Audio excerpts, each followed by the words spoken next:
Nah, saudara-saudara, eh, saya ambil judul sekarang ini Pulau Bali membuat MKC bertobat. MKC bertobat karena Pulau Bali. Ah iya, karena dia ditangkap di Pulau Bali. Dan saya juga bertobat, saya berterima kasih kepada kaum teroris yang selama ini mereka sudah melakukan bom Bali Oktober 2003 waktu itu, sehingga saya melihat bahwa ajaran ini, ajaran yang saya anut itu eh, harus saya tinggalkan. Dan satu-satunya jalan saya harus menjadi orang Kristen. Apa yang saya lakukan untuk Muhammad KC dan memberikan kuasa untuk mengatur segala sebagai koordinator di dalam pembelaan pasal yang dilakukan, yang dituduhkan, yang menjerat Muhammad KC adalah pasal 156 dan 156A, yaitu tentang penistaan agama. Saya perlu pengacara yang berani melakukan pembelaan khusus. Dan dia harus mengerti seluk-beluk tentang Islam. Minimal dia mengerti keislaman itu bagaimana, dan sudah saya viralkan semua tentang pengajaran yang selama ini yang tidak sesuai dengan nilai-nilai pri kemanusiaan yang sudah ditetapkan oleh PBB. Dan saya percaya dengan apa yang selama ini saya lakukan itu tidak bertentangan dengan hak asasi manusia, karena saya semata membela. Dan yang kedua, pengacara harus berani untuk menanyakan apa kesalahan MKC itu dibandingkan dengan mulut seorang ustadz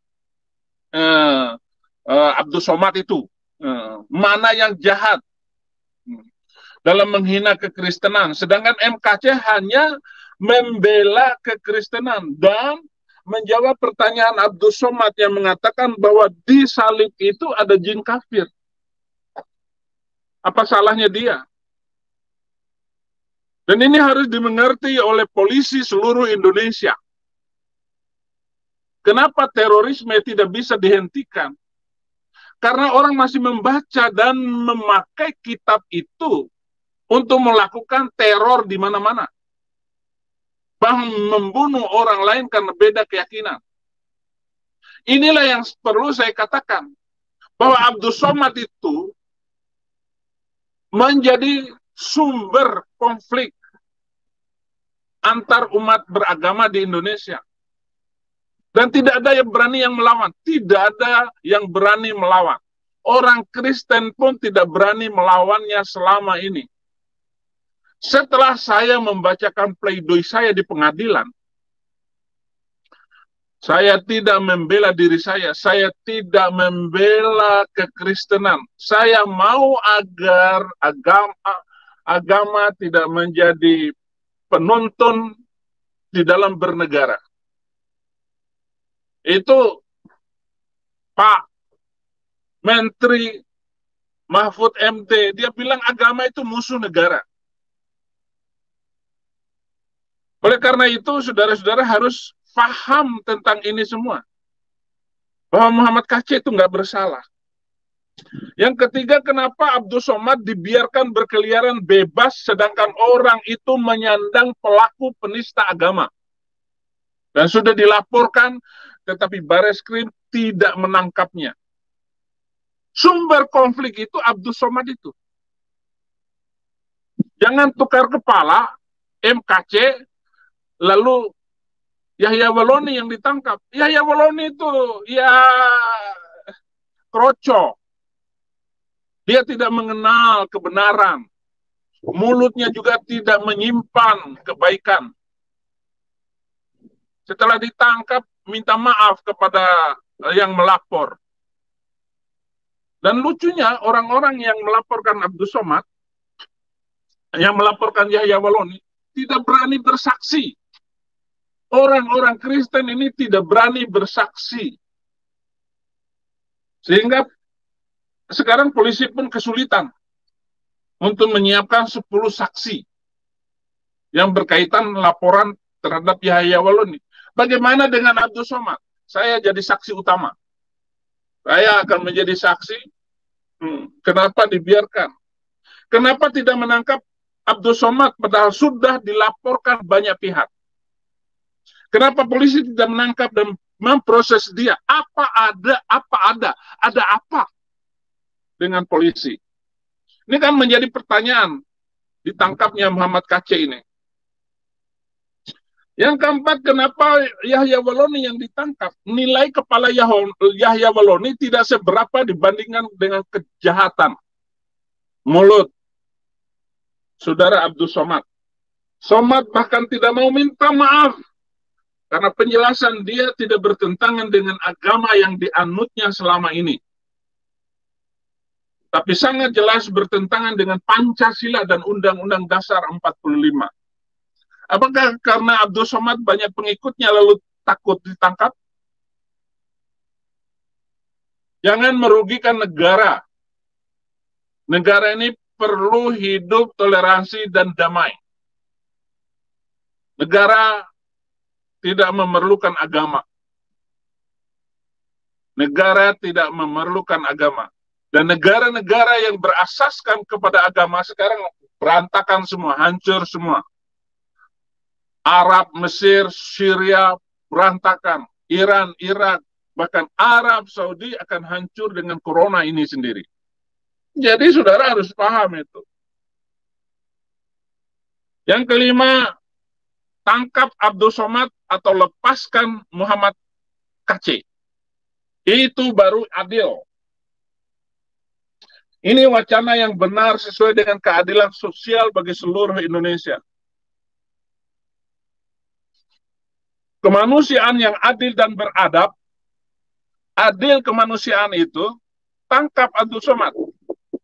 Nanti kalau Muhammad KC disidangkan di Bali, saya sudah siapkan beberapa hal yang penting di Bali ini, bagaimana mengatur Muhammad KC di dalam penjara, bagaimana saksi yang mungkin dari Jakarta yang dibawa ke sini, mereka bisa nyaman untuk tinggal, itu saya siapkan akomodasinya. Jadi serba sulit. Yang keenam, kebenaran dan keadilan harus ditegakkan atas setiap warga bangsa. Bukan persoalan mayoritas dan minoritas atau pribumi non-pribumi. Ini harus dijadikan pedoman bagi sesiapapun di Indonesia.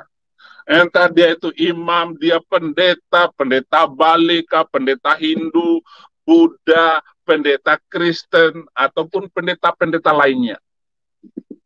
Kita harus menjadikan keadilan hukum, keadilan sosial ini sebagai nomor satu di dalam kehidupan kita.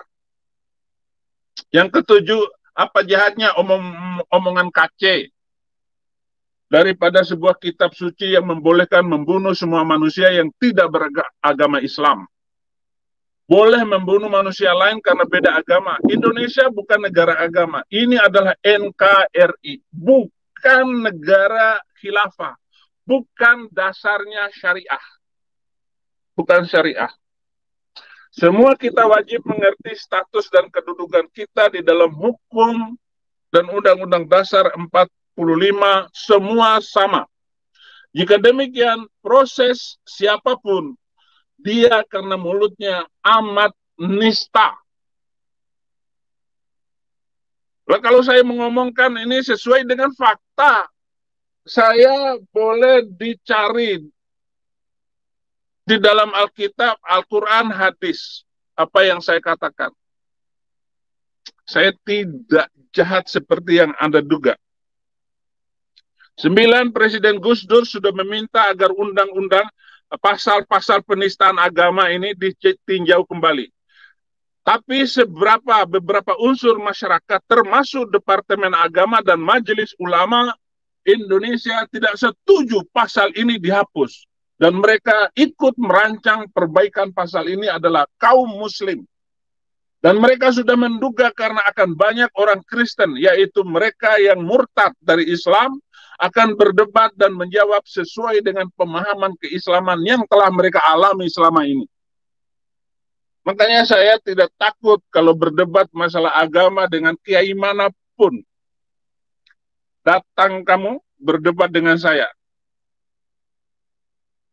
Karena apa yang saya dapatkan pelajaran dari Alkitab, seluruh pertanyaan itu ada.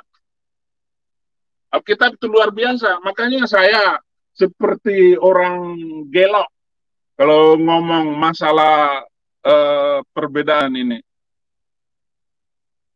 Apa yang bisa diharapkan dari penangkapan Muhammad Kece sementara Abdul Somad dibiarkan begitu saja? Yang ke-11, saya perlu bicara di sini, biarkan agama-agama berkembang sesuai dengan patron masing-masing dalam koridor NKRI.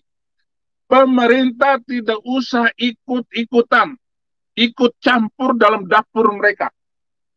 Pancasila sudah menyiapkan menu agama-agama bagi rakyat untuk dipilih. Lu makan apa? Mau nasi goreng, mau nasi Padang, mau nasi Bali, terserah kamu. Sekarang ini mau agama apa? Lu pagi agamamu Kristen, sore agama Islam, terserah. Undang-undang memberikan kebebasan kita beragama dan berkeyakinan. Dan agama-agama dan tokoh-tokoh agama harus membimbing, menolong, membantu seluruh warganya untuk saling mengasihi sesama agama dan antar umat beragama. Nggak usah begitu. Silakan mau beragama apa saja. Ya. Silakan pilih agama di negara ini. Mau ke gereja, mau ke vihara, mau ke masjid. Itu suka-suka kita. Suka-suka orang.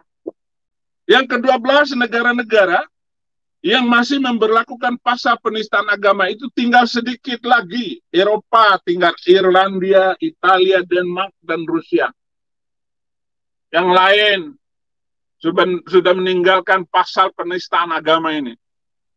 Kita harus berbicara bagaimana berbicara hak asasi manusia.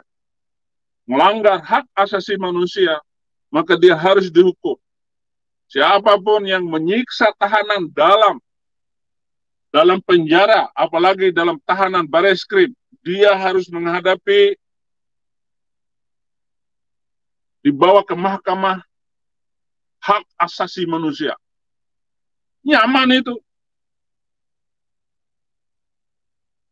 Sedangkan di Asia Tenggara ini hanya Malaysia, Myanmar, Brunei Darussalam, dan Indonesia. Ini. Tetapi undang-undang penistaan agama di Indonesia ini hanya diperuntukkan yang dijerat itu adalah minoritas. Jangan berharap mayoritas ditangkap. Karena dia sudah melakukan pekerjaannya itu sesuai dengan agama dan keyakinan dia. Waqtuluhum haitsu taqiftumuhum. Bunuhlah mereka di mana saja kamu jumpai mereka.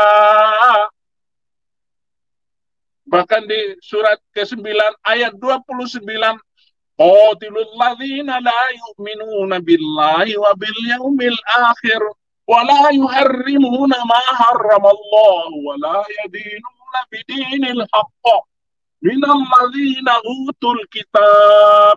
Perangilah orang-orang yang tidak beriman kepada Allah dan hari kemudian mereka tidak mengharamkan apa yang diharamkan oleh Allah dan Rasul.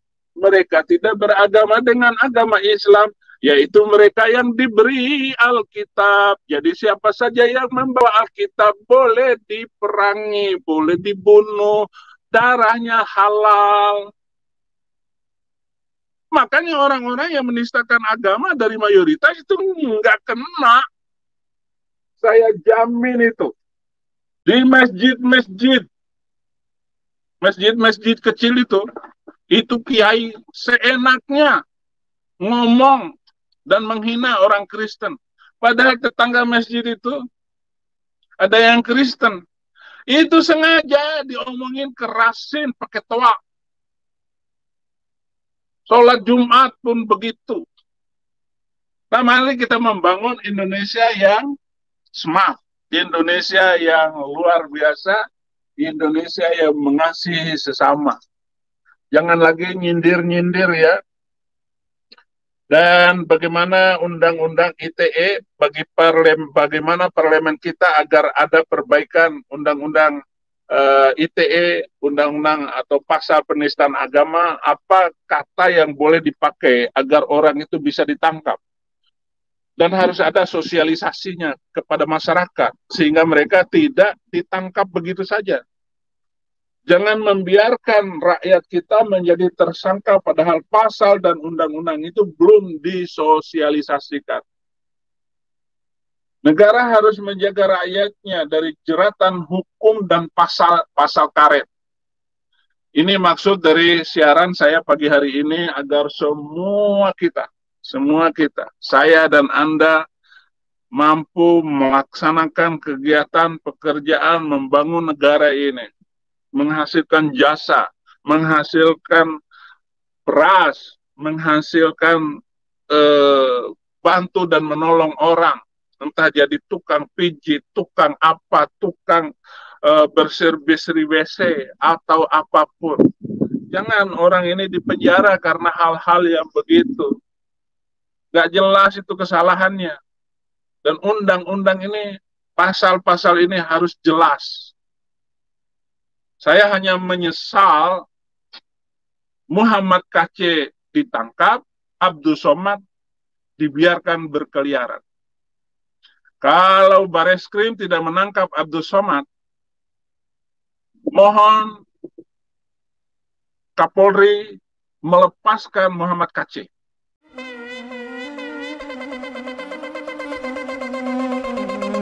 Joy to the world, the Lord is come. Let earth receive